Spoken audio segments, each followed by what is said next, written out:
Authority monthly meeting. Today is September 9th, 2025. First item on the agenda is public comment. Kayla has that first. No comments here today. All right, the next item on the agenda is review and approval of the meeting minutes. Motion from Mr. Franklin, a second from Ms. Morgan. All in favor say aye. Aye. All opposed, same sign. That motion carries. Gunter, do you want to provide us the nominating committee report?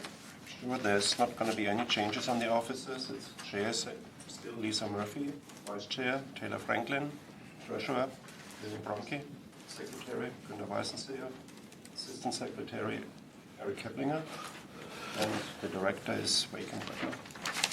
All right. Any questions for Gunter on that slate?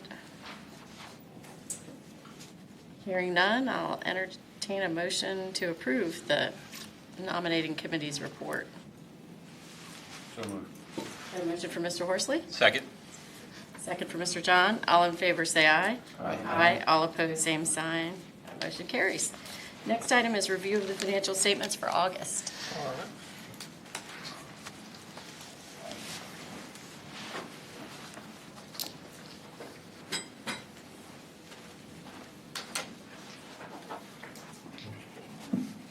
Good morning, Madam Chair, Commissioners of the VBDA, Councilmen. I will be going over the financial activity and monthly cash flows for August 2025. For the first account, we have the VBDA's operating account. On August 1st, there was a beginning cash balance of $7,105,813. During the month, we had cash receipts.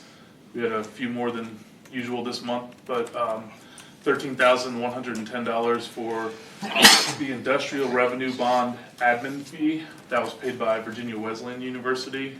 $12,866 for the multi-jurisdictional fee split. Those were for the Centera 2016A and 2016B bonds.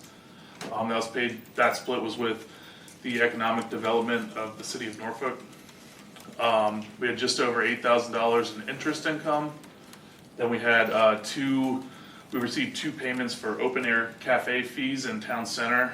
The first one was from Nando's Restaurant Group of $7,426, and the second one was from Quirk's Town Center for $4,619. Cash disbursements during the month, we had just under $18,000 for parcel preparation for Corporate Landing Global Way Phase 3. That was paid to VHB. And then we had $15,070 for the reoccurring monthly conduit management charge, covering the period of April 15th to September 15th. That was paid to Global Links. That leaves us with an ending cash balance on August 31st of $7,114,808. Also related to the operating account, we had these amounts were paid by the VBDA at the beginning of August, and then after they were paid, they were reimbursed from the city. So there's no there's net effective zero on cash. First two reimbursements were for Atlantic Park. We had draw number 30 for the entertainment venue paid to Venture Waves for $305,735.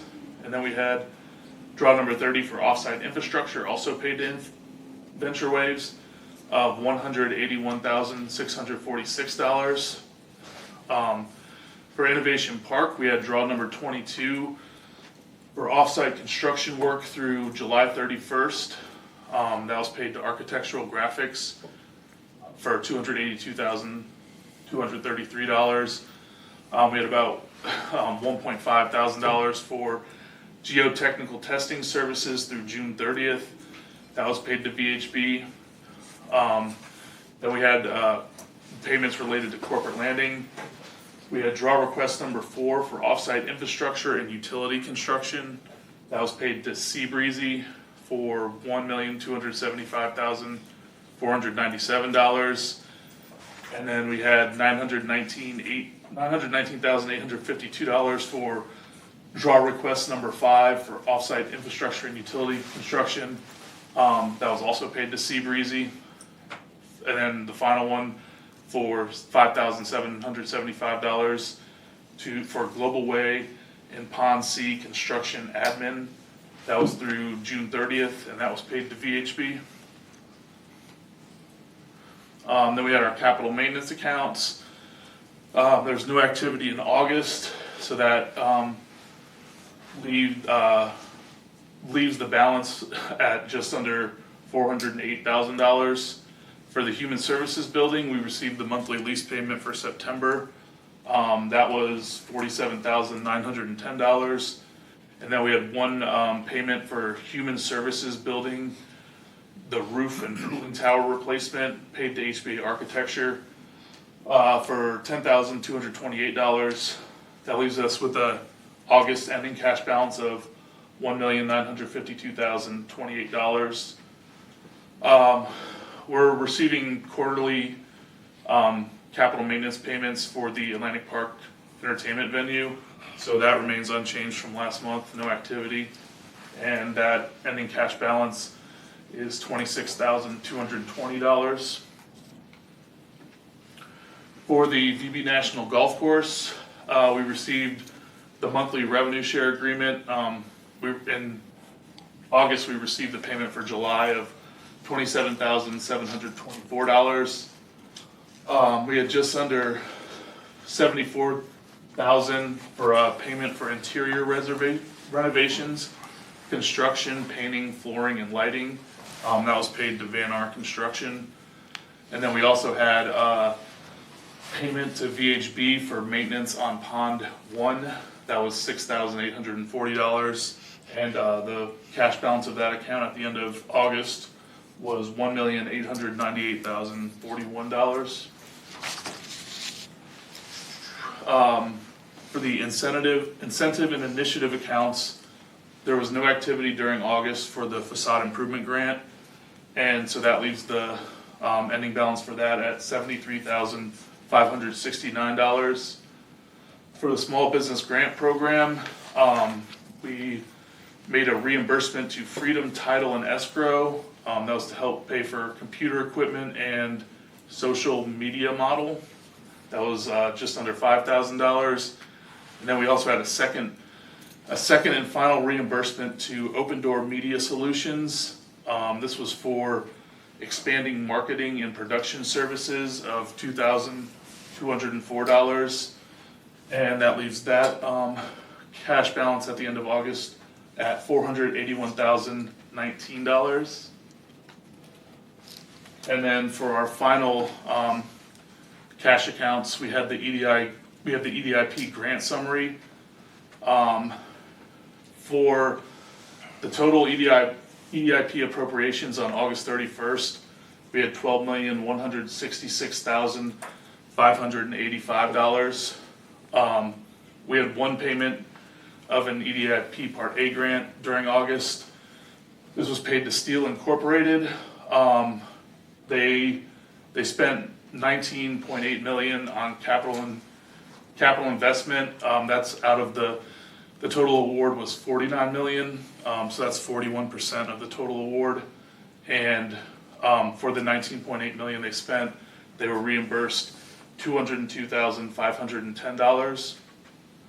That leaves the ending EDIP encumbered balance on August 31st at $5,623,134. And then there was no activity for the EDIP Part B, so that leaves us with a August 31st encumbered balance of just over $1 million. And finally, the funds that are available for future award at the end of August would be $5,176,303. And then every month, I just only go over it every quarter or so, but of those total EDIP appropriations, $842,392, those are physically held in the cash account by the VBDA, and then the remaining amount is being held in a CIP fund by the city and will be appropriated as we make future EDIP payments. And that is it. Any questions? Any questions for Howie? All right, thank you very much. Next item on the agenda is under VPDA assets. It's a request for approval of the resolution to extend Forbes Candy's purchase agreement. Emily Archer is going to give us this one. Morning. Morning, Councilmember Bellucci, Madam Chair, members of the board. Forbes Candy has a extension request before you today. See the disclosures? So Forbes Candy is based in Virginia Beach. It's actually celebrating its 95th year in operation this year. And it's sell confectionery projects, especially known for their saltwater taffy in Virginia Beach. This body approved a sale of land to them in Corporate Landing Business Park in March 2022 for $610,000 for a 26,000 square foot manufacturing headquarters facility. It's the orange one at the very bottom of the screen on General Booth Boulevard. It's a 3.4 acre site zoned I-1. It's a $6.3 million investment. 10 new jobs are anticipated. Average salary of $39,000. The site plan is very close to approval. You can see it comes along our new global way that's under construction right now. So Forbes is actually also acting as our developer for $11.5 million worth of infrastructure at Corporate Landing Business Park.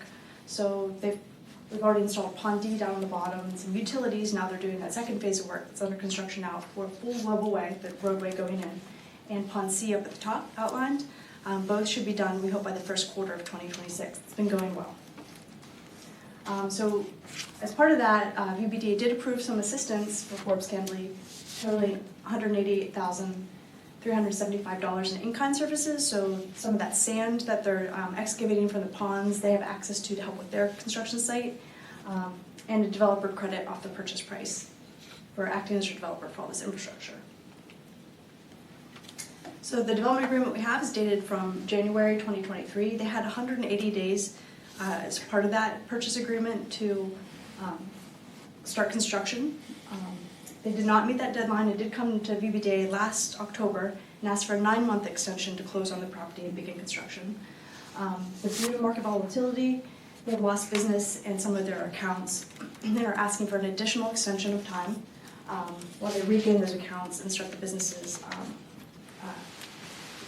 start business again. They have committed to providing a 6-month progress report right around the first of the year to see how that's going to come to fruition. So we are recommending, they've been such a good partner to us for this 1-year extension to September 2026. But because this has dragged on a while, we are recommending to amend the purchase agreement, not only to extend the deadline, but usually with our purchase agreements, there's a 3-year recapture period. So after they purchase the land, they have a 3-year period to begin construction. And if they don't commence, we have an option to recapture that property at the price that they paid for it. And so instead of leaving that as a 3-year window, we like that reduced to 1 year. So if they purchase the land, but next September, they have that 1 year to get started. So this, again, hopefully comes to fruition more quickly. Any questions? Great. Any questions for Emily? Yeah, makes sense, yeah. I'll entertain a motion on the request to amend the purchase agreement with Forbes Candy, so we'll be extending the closing period to September 26th, but shortening the recapture period from 3 years to 1 year, so they'll hopefully start construction quickly. All right, Mr. Standing makes the motion, and a second from Mr. Weisenseal. All in favor say aye. Aye. All opposed, same sign. That motion carries. Thank you. Thank you, Emily.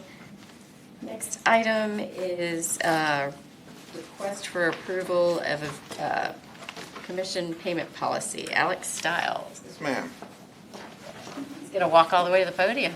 I don't have a presentation because we couldn't come up with any pictures for the real estate commission policy. We're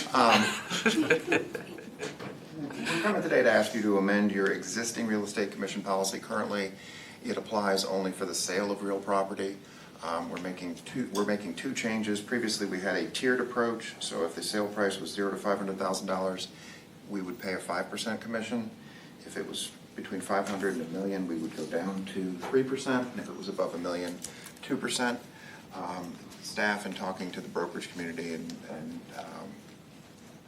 others have recommended we just have a flat 3% commission on sales, and we'd also like to add a leasing component where 3% of the gross amount of the lease, which would be paid quarterly, would be added. We would ask, this came up when you guys approved the lease to the LaShelle Place building to the Vidar Group, and they have a broker, so we would ask that we make this policy change retroactive to last month, so we can pay SL Nussbaum.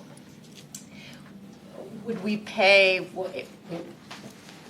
because the lease situation is a little bit different, do we pay quarterly after we've collected? Correct. A quarter's worth of? And So we any- pay in arrears, basically. In arrears, and any commission paid, should it turn into a sale, would be deducted from the commission owed for the sale.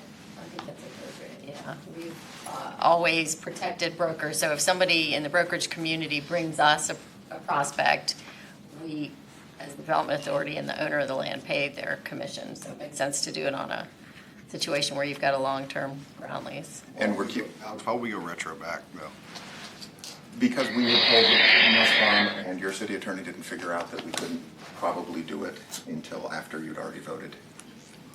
So we'd just like to fix that, so we don't have a glitch. And that was a situation where the sale, due to unforeseen conditions, Right. ended up being in the short term a lease. Converted So- into the lease with an option to purchase. Yeah.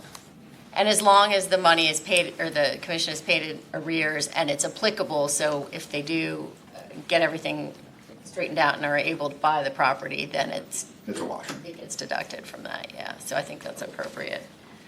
Retroing back, is that the only one that it impacts? Correct. That's the only, that is That's the the only only lease lease that you've we've done. approved. Yes, yes, ma'am. Any other questions for Alex?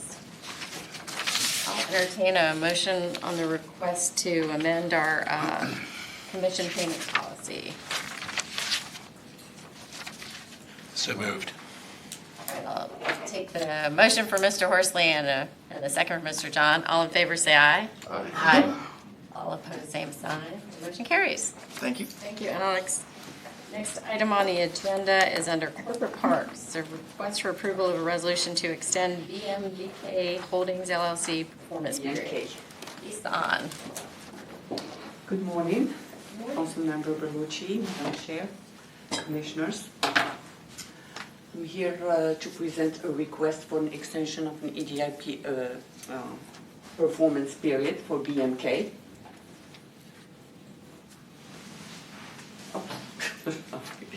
Sorry. Disclosures.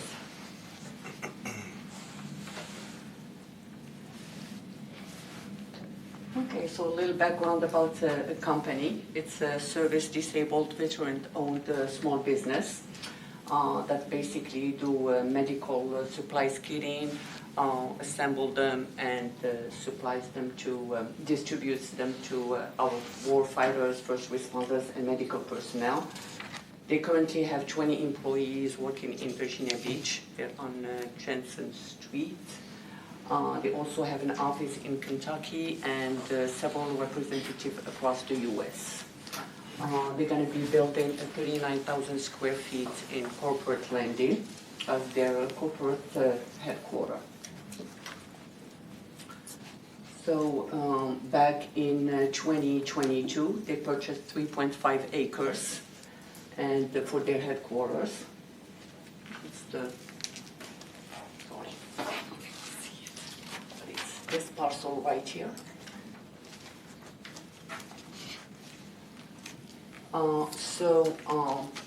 Same back in August 16 of 2022, you all approved the EDIP of $169,000 based on a $6.95 million capital investment and the creation of 20 new jobs. That's a $65,000 average, $65,000 average per job.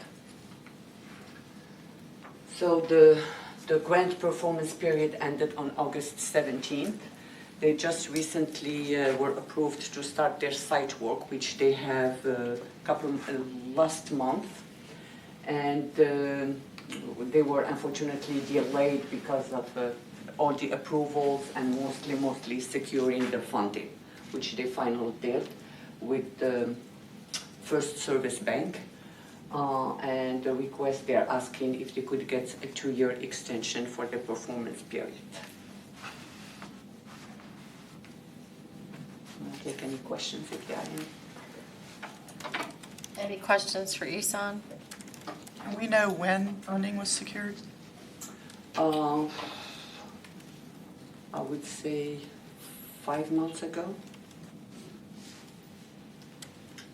They were with the previous lender, they were literally like 2 weeks before closing, and then the bank put the rug under their feet because they changed their commercial banking criteria. So they had to research for another funding, and that took time.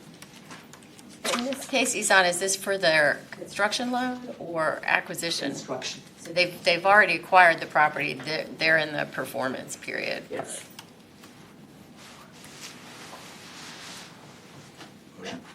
Got a motion for Mr. Franklin, second for Mr. Weisenseal. All in favor, say aye.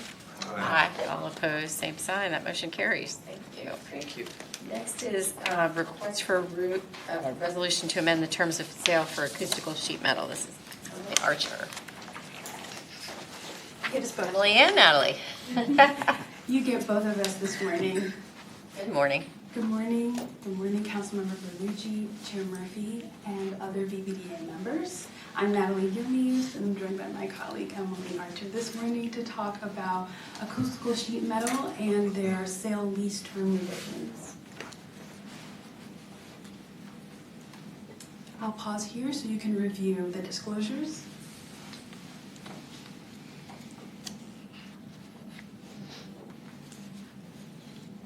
So Acoustical Sheet Metal is a company that I know all of you are very familiar with.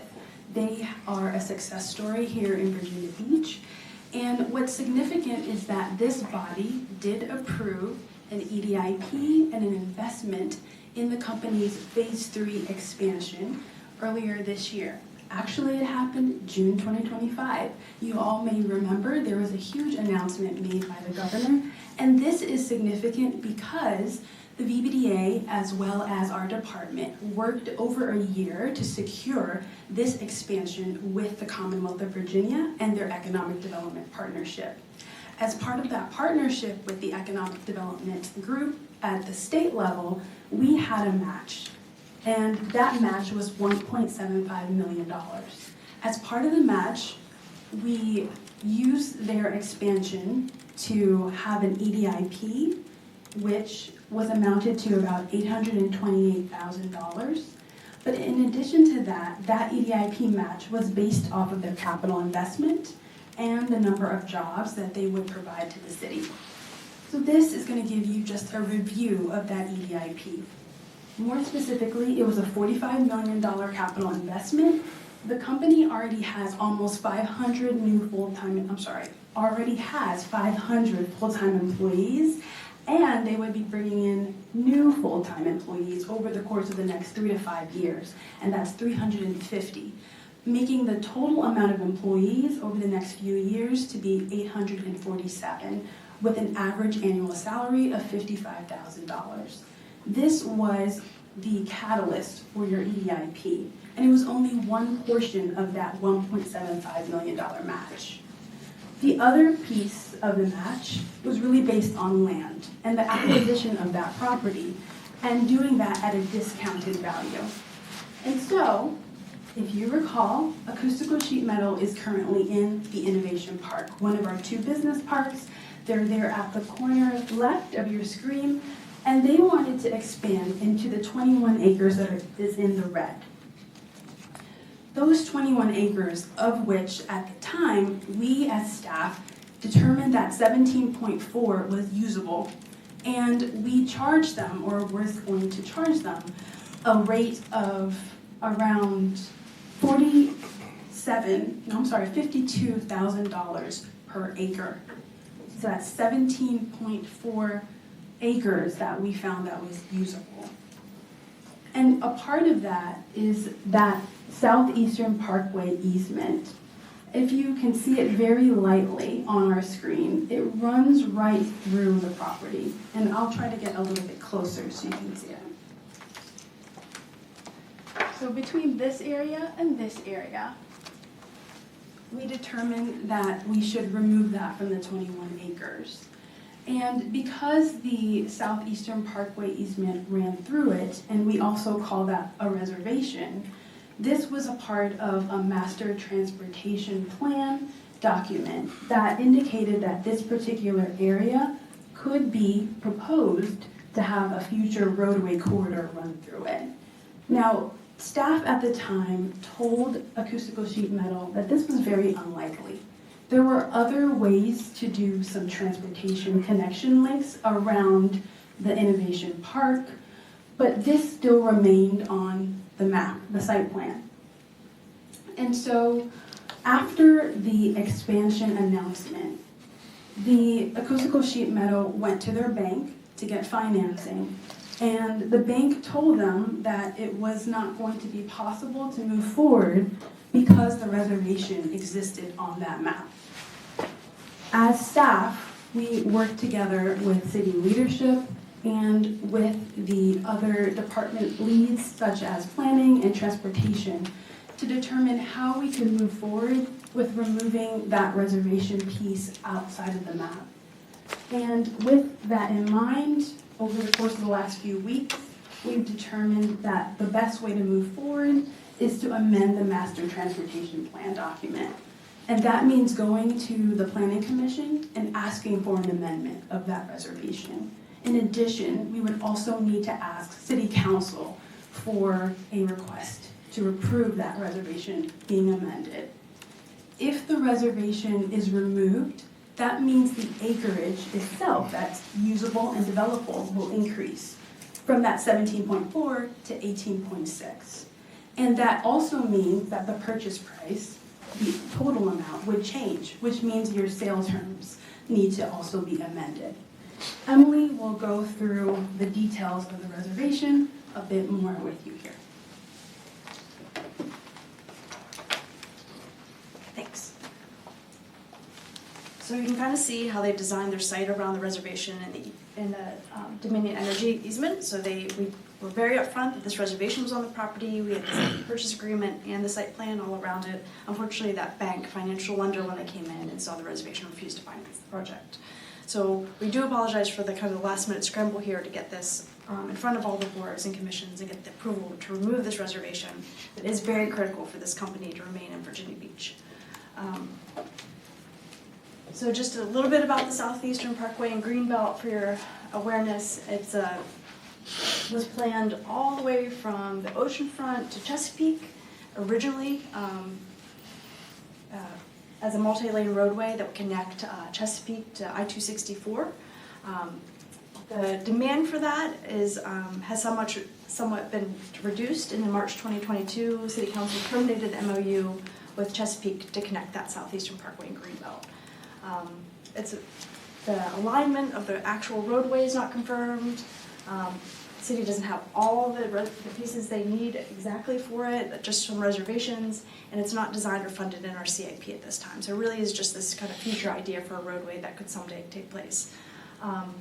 They did, still in the master transportation plan is this yellow portion, from here to here, that connects Indian River Road to Holland Road. So in 2024, in January, Public Works went to council and talked about the future uses potentially for the reservation and the pieces that still remain of the parkway. They discussed keeping the two-lane road portion, as I just mentioned, from Indian River to Holland. Also, active transportation facilities could easily go on there. The active transportation plan calls for a trail along here, regardless if the road comes through, utility corridors, and potentially selling pieces of the property. In October 2024, Council did approve a rezoning for residential development that had a reservation, a Southeastern Parkway reservation on it between this specific section in Holland and Princess Anne. It's the land here, the star here on the right. So they have, the last determination has removed reservations in the past for other private developments.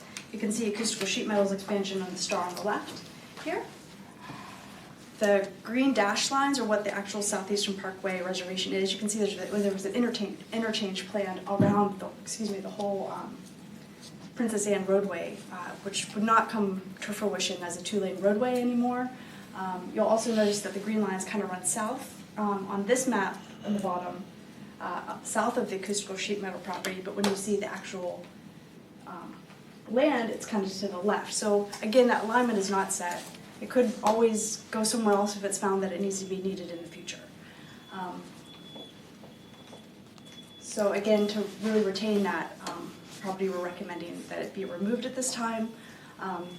And trails could always still come through. There's other alignments that could happen as well that we would be happy to accommodate in the Innovation Park in the future.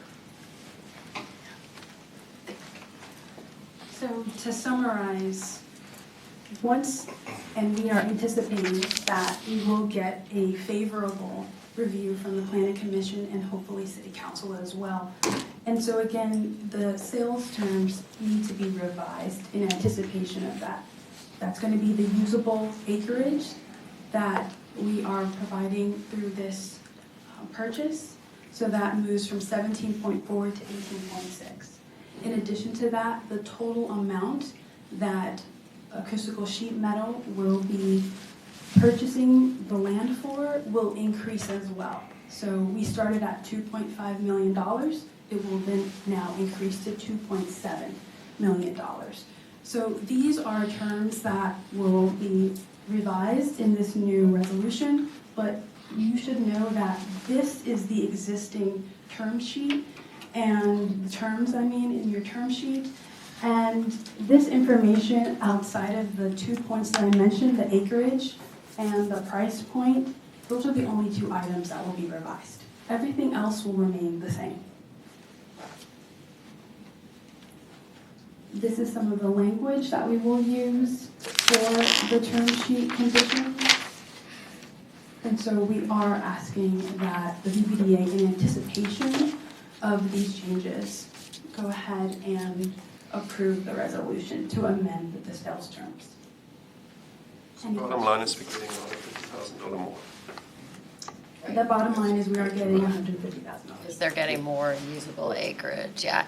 And for purposes of the reservation, we've got Hudome Way right now that's going to be a signalized intersection that goes, theoretically, goes through the park, but hopefully will connect in the future to Lansdowne Road.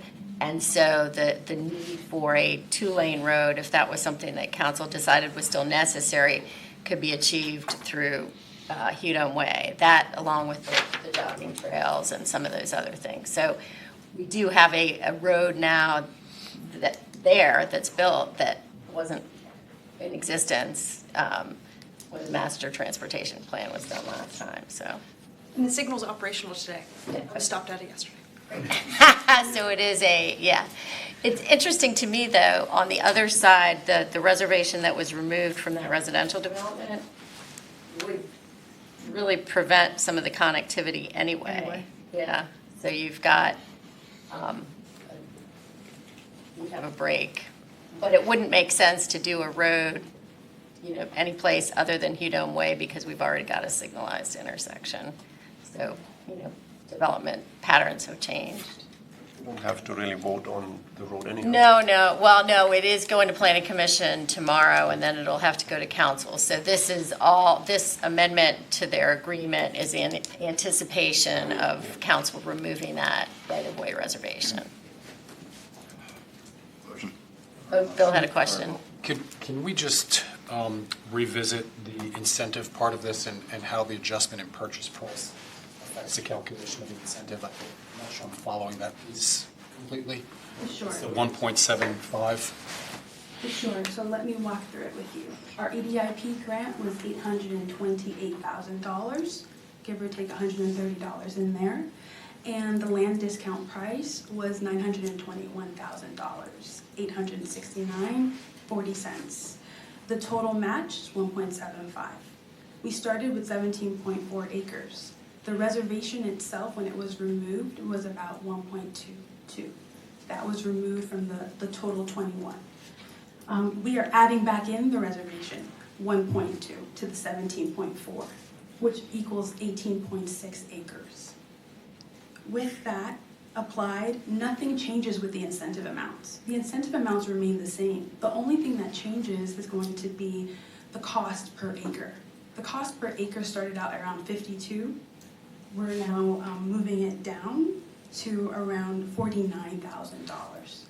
Did I get that correct, Alex? I think that's the discounted amount. So Correct. the- Discount. Yeah, the actual, it's the actual cost per acre is in the 150. $147,000. Okay. Now And we- 150. And we had discounted that, we had discounted our 200,000 as our standard per acre. We discounted that to help get to that match of 1.7. So I think Bill's question is the 1.2 at 150,000 or at 200,000?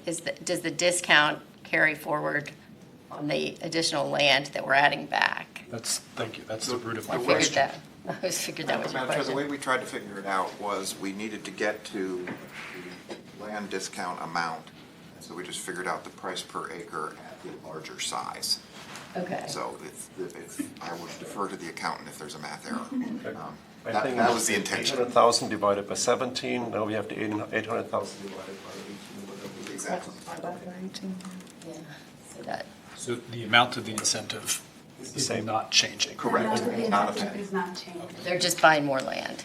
So we had to change the discount to keep everything. Thank you. I think we're all tracking it now. It is a lot of math, yes. Simple math, but a lot of it. All right, any other questions for Natalie or Emily? All right, Move to approve. hearing none, I've got a motion for approval for Mr. Brunke Second. and a second for Mr. Meeks. All in favor, say aye. Aye. All opposed, same sign. That motion carries. Thank you. Thank you. All right. Down to administrative information. Any comments from any commissioners? Questions, comments, concerns? All right, hearing none. I've got a couple of notes. The comprehensive plan public engagement dates are finally upon us. Wednesday, September 17th, from 6 to 8 p.m. at the Virginia Beach Convention Center. There'll be public engagement to discuss the comprehensive plan, the new comprehensive plan. And then Thursday, September 18th, from 6 to 8 in Building 19, conference rooms A and B, there'll be discussion of the comprehensive plan. We would encourage BBDA members to attend and write letters in support. As sort of by way of an update, as you all know, last month we delivered our annual report to City Council, updating them on what we had done throughout the year. Every board and commission is required to do that. But as part of our reporting on our business roundtable that we held last December, we included a letter to City Council requesting that they adopt and consider our proposed expansion of Innovation Park and the extension of Hudome Way from Princess Anne to Lansdowne Road as part of that. So we'll get everybody a copy of the final report that went out and the letter with the proposed sort of master plan for the expansion of Innovation Park. It sounds like based on council's recent retreat and discussion that those changes to the ITA will likely come in a separate process that'll happen hopefully not too long after the comprehensive plan is adopted. Is that accurate, Mr. Councilman Berlucci? I think so. Did you have anything you wanted to add, Emily? Sorry. Yeah, so I was going to announce, if you haven't watched any of the council retreat, that was August 27th and 28th, there was a robust discussion about the ITA that we interesting for you all that discussed the Innovation Park expansion as well as the sports tourism proposal and the Law Enforcement Training Academy and the future land uses of the ITA. And it was a great discussion, and we got really great direction from council moving out of there to kind of explore all options because there is a balance that can be achieved there. And thousands of acres of land that the city already owns. I think that's the key there. More than the procedural details, I would just emphasize and affirm what Emily just shared, which is that a balance can be achieved there. And that was my takeaway from the council discussion, was that there appeared to me to be consensus around that concept. That's great. All right. Did you have anything to add, Emily? Sure. I mean, other than just, there's a community survey out that discusses the priorities that were discussed. There was also a robust discussion just about economic development was one of the high priorities coming out of the council retreat. Ideas such as updating our public-private PPE policy partnership for the city, which is quite outdated from like 2015. It does need a refresh, so great ideas for that. And updating our strategic plan for the city in the department, especially as it relates to redevelopment, which is a big topic of discussion in the comprehensive plan. Ideas that we've all been thinking about around here, and it was great to hear affirmed and give us some direction moving forward.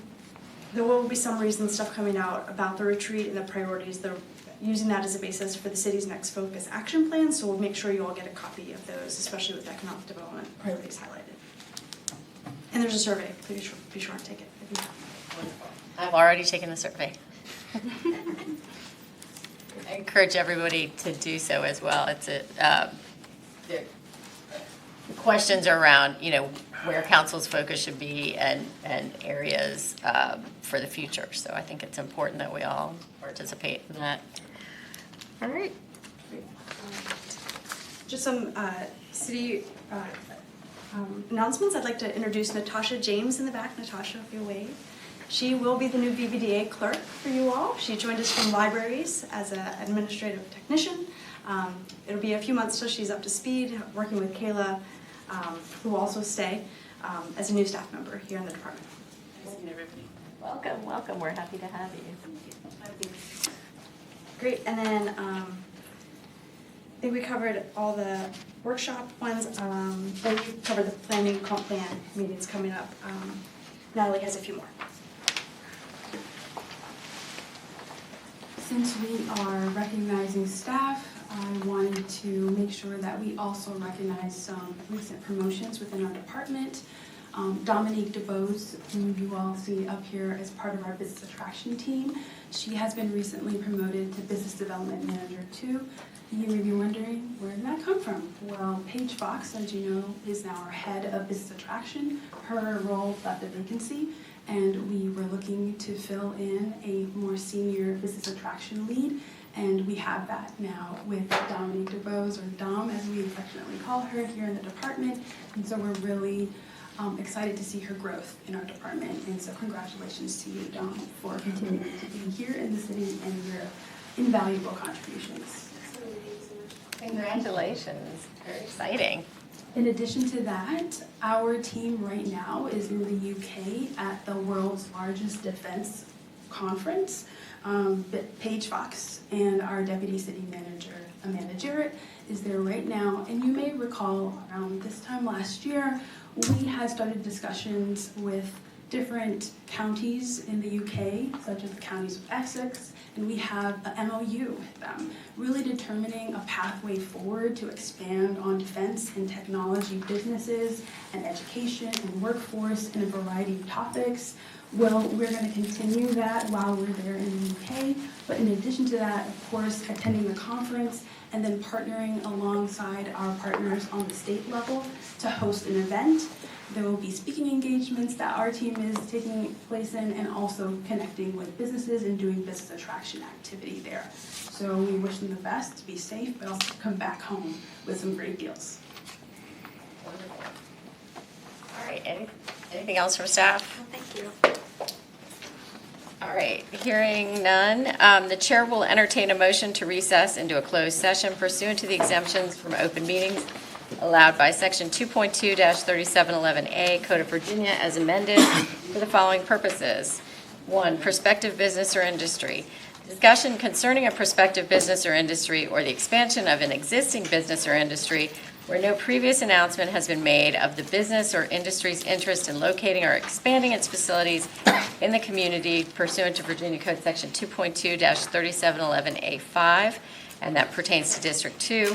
And 2, legal matters, consultation with legal counsel and briefings by staff members or consultants pertaining to actual or probable litigation where such consultation or briefing in open meeting would adversely affect the negotiating or litigating posture of the public body, and consultation with legal counsel employed or retained by a public body regarding specific legal matters requiring the provision of legal advice by such counsel pursuant to Virginia Code Section 2.2-3711A7, and that pertains to District 6.